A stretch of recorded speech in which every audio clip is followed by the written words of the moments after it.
So this guy represents one of the famous stories in our field about what happens when you don't have the right people at the table and you decide you want to go after a diverse market. And you may not know him, but where I'm from in Pennsylvania, Frank Perdue was on TV commercials all the time. He actually was one of the first CEOs that became the spokesperson for his company. That was actually a radical idea back when he started going on TV.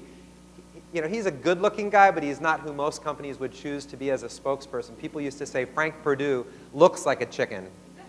Not very nice, but that's what people would say. But he created this whole brand, and he used to say it takes a tough man to make a tender chicken, and it really stuck as the. How many of you have heard that slogan before?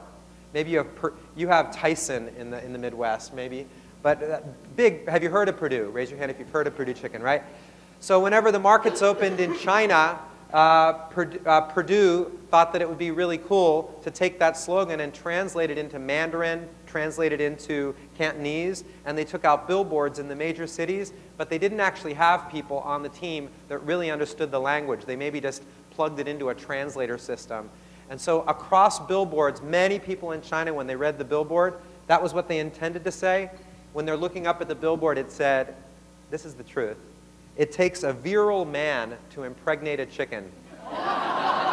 Right?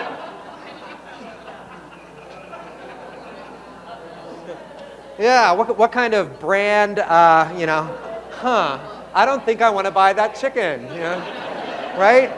So it happens sometimes, and we do this sometimes even without thinking about it. We say we need to do something in our retail stores and get it out to our communities, and we don't stop and ask a few questions. Do we have the right people at the table that understand the audience that we're going to talk to, or might we be making some unconscious assumptions that language is language, just translate it and it'll work, and we don't vet it through people that really understand the culture that we're trying to talk to?